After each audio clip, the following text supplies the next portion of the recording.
नमस्कार दोस्तों। समरावता प्रकरण के जो ग्रामीण हैं, जो प्रभावित हुए हैं, उन्हें न्याय दिलाने के लिए और नरेश मीणा की रिहाई की मांग को लेकर 29 दिसंबर को नगर फोर्ट जो देवली उनियारा के नजदीक है, वहां सर्व समाज की महापंचायत होने जा रही है।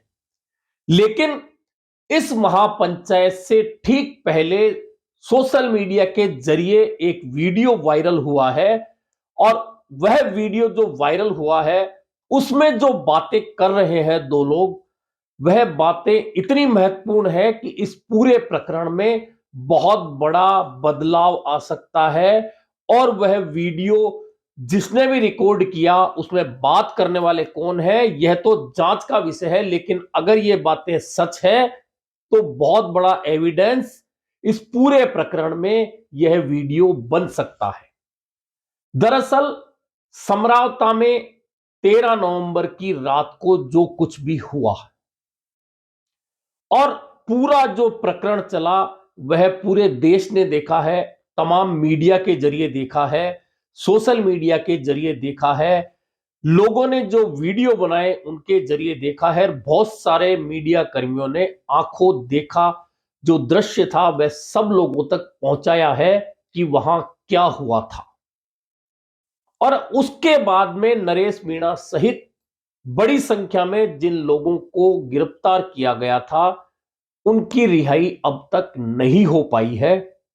वहीं ग्रामीणों ने जो मुकदमे दर्ज कराने का प्रयास किया गया है, तो निश्चित था कि प्रशासन और पुलिस के खिलाफ अगर मुकदमे ग्रामीण दर्ज करवाने जाएंगे तो वे दर्ज नहीं होंगे। हालांकि बाद में कुछ इस्तगासे पेश किए गए कोर्ट में, लेकिन अभी तक उन इस्तगासों को लेकर स्थिति स्पष्ट नहीं हुई है।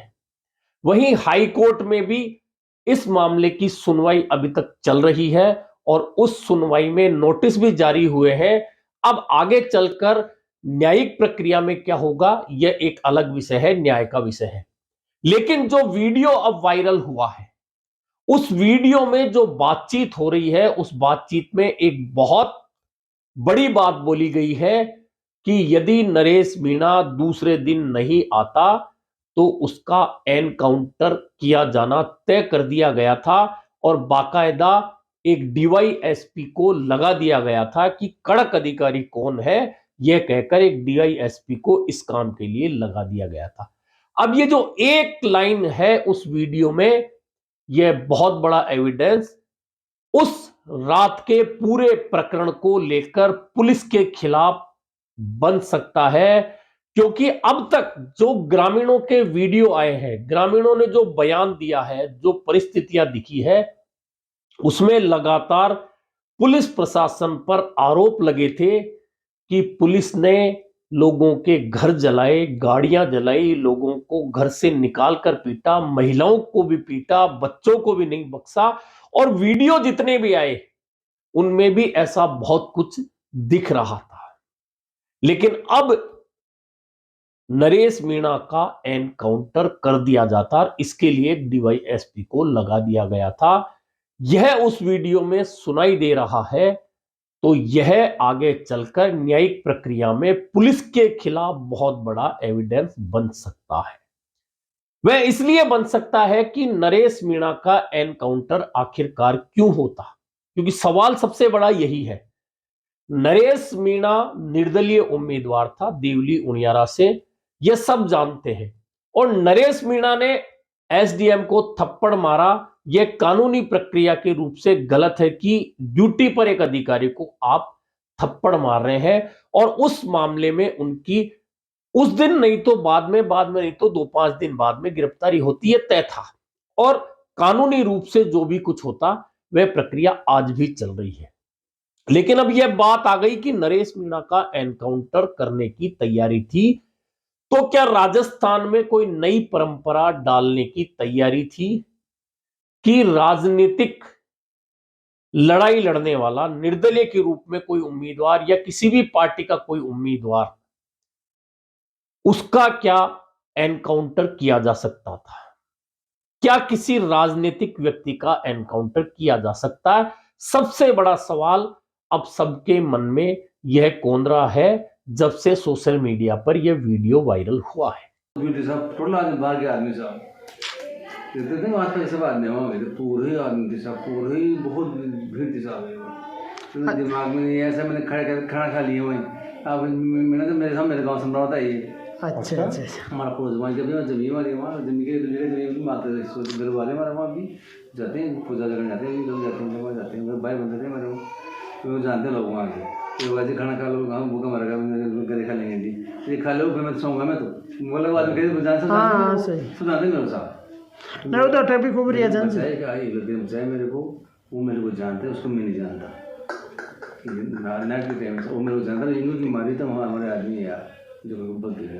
तो ये बात होगी पहचान लगे सब शुरू में वहाँ न करिए शुरू में हम लोग हाँ पर इन चालू गए इधर पता भाई चालू गए पता यूट्यूब की बहुत हो गई साहब, पर साहब इनका नाश हो गया गाँव का पूरे का। मेरे लगते ही 10 को लगे थे पुलिस ने कह जो मरे उसको मार दो, जो पैसे से मार दो। उसका इनकाउंटर होता है नरेश मीणा का, दूसरे दिन वो नहीं आए तो उसके लिए DYSP नियुक्त किया था, DYSP शाहपुरा का, उसको नियुक्त किया कर आप जाइए देते कौन अधिकारी बोर्ड सही बात देते हैं साहब वो तो प्रशासन पुलिस को तो इस तरह सर ध्यान में कौन अधिकारी बोर्ड है कब जाइए पुलिस तो पुलिस ठीक है कोई दिक्कत नहीं।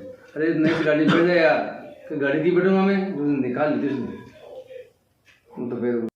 अब इस वीडियो में 2 नाम बताए जाते हैं, वे 2 नाम कौन है? उनमें कहा जाता है कि एक जो संभावना बातचीत की जो सुनाई दे रही है उसमें एक पुलिसकर्मी लग रहा है जो ये सारे घटनाक्रम के बारे में बता रहा है और शायद कहीं ना कहीं वह भी चोटग्रस्त हुआ है इस पूरे मामले में।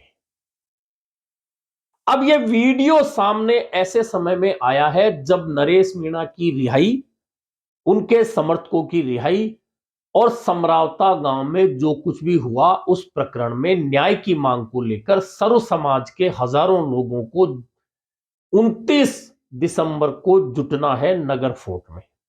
उससे पहले ऐसा वीडियो वायरल हो जाना अब उस पूरे प्रकरण में या उस सर्व समाज की पंचायत में निश्चित मान के चलिए कि उस वीडियो की चर्चा होगी, और होगी तो क्या लोगों का आक्रोश जो पहले से ही पुलिस और प्रशासन के खिलाफ भड़का हुआ है, क्या वह और भड़केगा? दरअसल इस पूरे प्रकरण में अब तक जो कुछ भी चला है यह सही है। मैं बार बार कहता हूं कि नरेश मीणा ने ऑन ड्यूटी SDM के थप्पड़ मारा, वह निश्चित तौर पर कानूनी रूप से गलत कदम था। अब यहां थप्पड़ की बात क्यों आई? क्योंकि SDM जबरन लोगों को वोट डालने के लिए मजबूर कर रहा था। यह बात भी जिन लोगों को वोट डालने के लिए मजबूर किया जो सरकारी कर्मचारी थे, उन्होंने अपनी जबान से स्पष्ट रूप से कहा है। जब मंत्री किरोड़ी लाल मीणा और जवाहर सिंह भेड़म समरावता गए थे, उनके सामने भी कहा है, मीडिया के सामने भी कहा है, और वही लोग इस्तगासा भी दायर कर चुके हैं। यानी कि SDM गलती पर था, और चुनावी प्रक्रिया को प्रभावित अगर कोई सरकारी कर्मचारी करता है तो निश्चित तौर पर वह उतना ही बड़ा गुनाह है जितना बड़ा गुनाह सरकारी कर्मचारी को ऑन ड्यूटी थप्पड़ मारना है। लेकिन उसके बाद समरावता गांव में जो रात भर आगजनी चली, गोलियां चली, आंसू गैस के गोले छोड़े गए, लोगों के घर टूटे, गाड़ियां जली, लोगों को पीटा गया, यह सब भी एक तरफा कार्रवाई का हिस्सा था। और खुद मंत्री डॉक्टर किरोड़ी लाल मीणा का बयान इस घटनाक्रम के बाद में आपने सुना होगा, जिसमें वे कह रहे हैं कि चुनिंदा पुलिस कर्मियों को उस गांव में कार्यवाही करने के लिए भेजा। पूर्व काबीना मंत्री प्रताप सिंह खाचरियावास को भी आपने सुना होगा, उनका भी ऐसा ही आरोप था।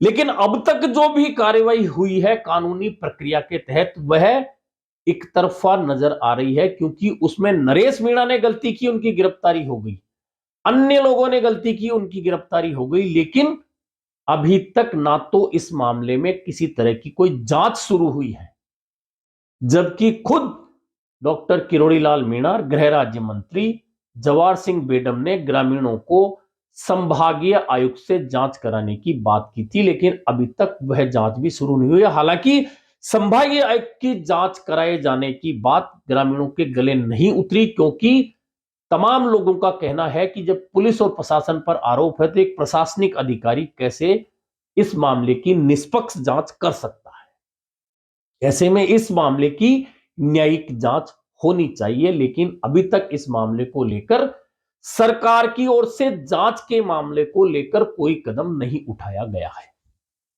इस बीच अब नरेश मीणा के एनकाउंटर की बात कहते हुए यह वीडियो वायरल हो गया है। ऐसे में इस मामले में नया मोड़ तो आना है। इस बीच अब यह भी खबर मिल रही है कि समरावता से नहीं जुड़े होने के बावजूद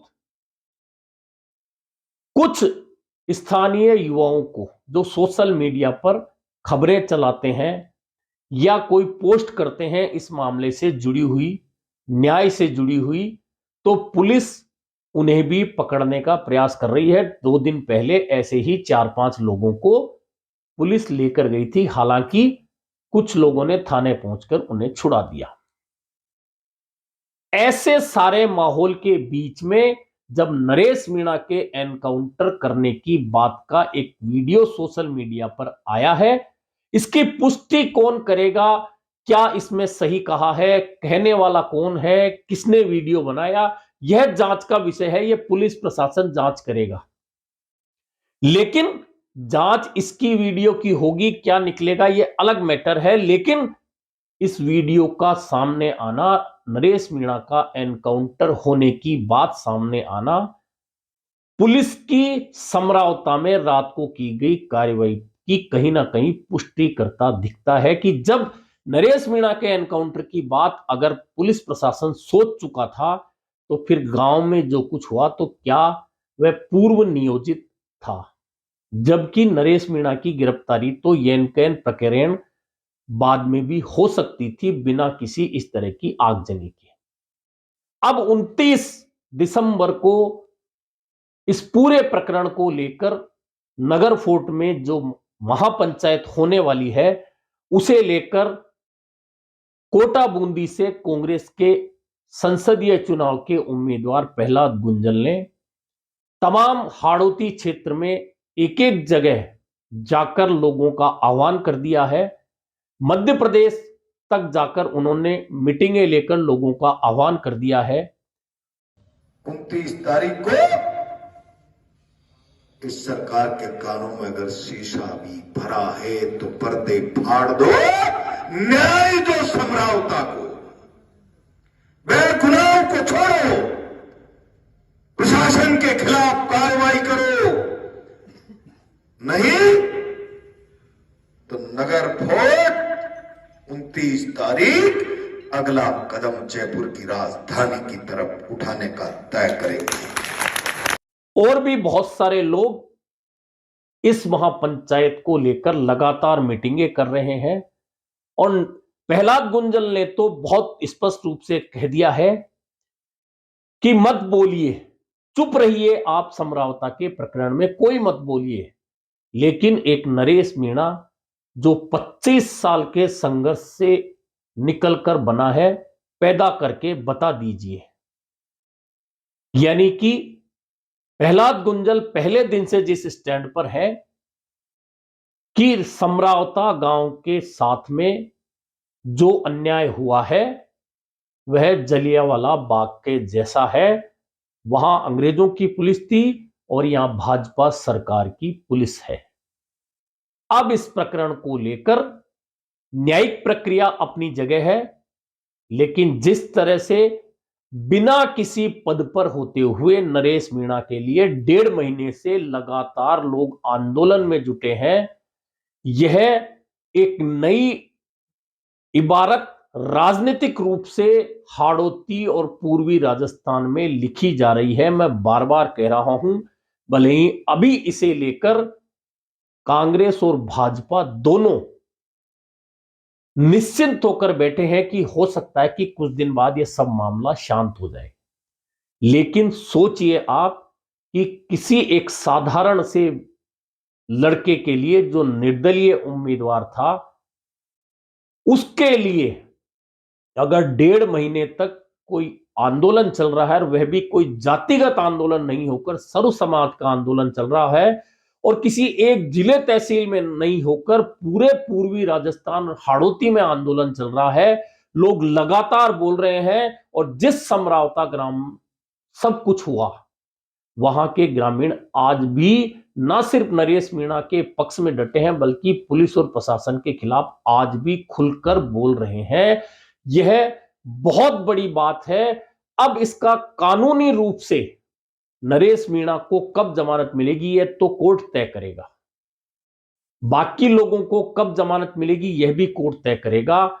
और समरावता ग्राम में जो कुछ हुआ, कौन दोषी था, इसको लेकर भी जो पिटीशन दायर हो चुकी है सीबीआई जांच की मांग को लेकर, और इस मामले को लेकर राष्ट्रपति को भी पत्र ग्रामीणों की ओर से भेजा जा चुका है। एसटी आयोग को भी अपील की जा चुकी है। अगर इन तमाम प्रकरणों की जांच हुई तो निश्चित मानकर चलिए कि बहुत बड़े खुलासे इस मामले में होंगे।